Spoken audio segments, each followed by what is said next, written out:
and welcome to another conversation at Takshashila. We've been talking about the pandemic and its impact on the world in different ways.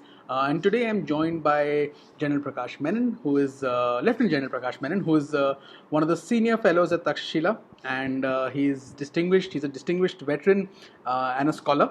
And I want to try and understand from General Menon what is the impact of the pandemic on the global security order. So, General Menon, firstly, welcome to the conversation. And my first question is, how does one think about the international security order? What are the institutions? What does this order contain? Oh, well, actually, we must describe it in terms of its architecture and the ability of that order to arbitrate the geopolitical differences of the world. Does it have an institution, or does it have institutions which can actually look at those where people can come and discuss, argue, and politically come to some sort of an agreement without the use of force. The idea actually being that one should be able to solve differences without having to use force. So that, I think, would be basic to the understanding of what is stability in terms of the international order. And the problem now is that although we have these institutions in place, and all of them, or most of them, are derived and exist, reflect the past structure of this post-Cold War and the Second World War, it is increasingly unable to arbitrate differences because of the lack of cooperation between institutions within the global order itself, and that is of concern. So, growing geopolitical differences are now, in fact, the order is increasingly tending towards, and that's a trajectory that everybody seems to be for themselves. That is what we should be avoiding. So far, during the Cold War, it was bipolar. Post the Cold War, there was unipolar time for the US. And then people talked about, with the rise of China, the multipolar world. But what we are now seeing is that transition from American exceptionalism, unipolar world, to one in which we are yet to understand as to where is this going and how these poles are actually forming themselves. So it is a period of uncertainty, and therefore COVID-19 comes at a very difficult time in this transition. Okay, so General Menon, you spoke about COVID-19 and uncertainty. How has COVID-19, has it sort of fundamentally reshaped the world in terms of what you're going to see going around in terms of the security architecture?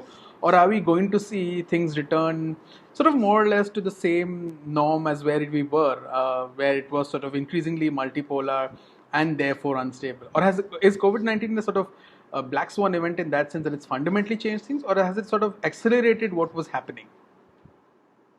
I think it is accelerating what is happening, because what we see significantly, what is visible, is the absence of the United States as a leader, playing a leadership role in dealing with COVID-19 on an international basis.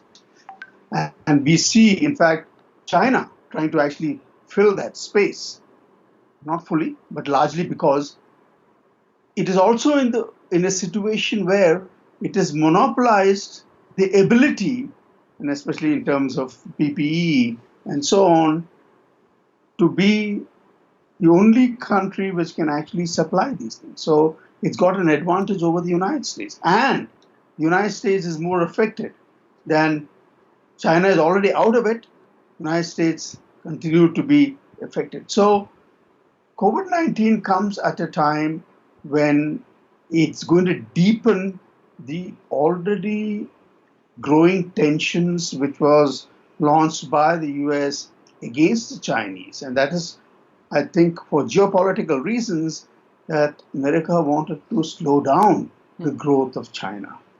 And this comes at that time. So the question is, what is going to be the economic state of affairs in different parts of the world after COVID, what COVID-19 is going to leave behind as its legacy? And that probably will determine, to a very large extent, not only the security, but the entire political, diplomatic, military domains which will play between themselves after COVID-19 is gone away. Okay.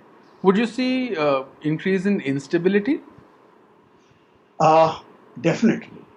Because of the point that this transition now, this is a black swan event, as you said.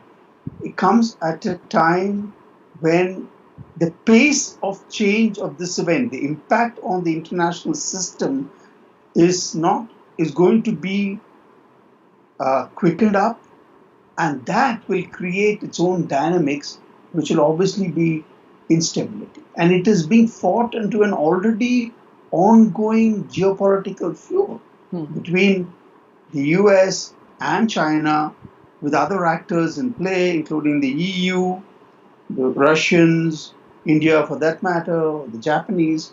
So, how this is going to affect economically will be one of the main factors which will influence the behavior of nations after COVID-19 is over.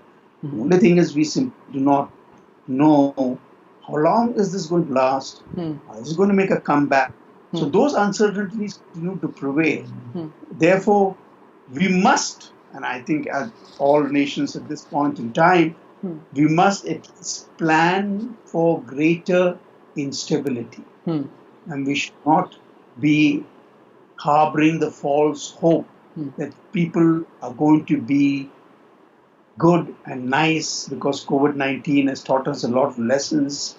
Human nature will continue to exhibit its natural tendencies for competition, ambition, greed, and that will not go away.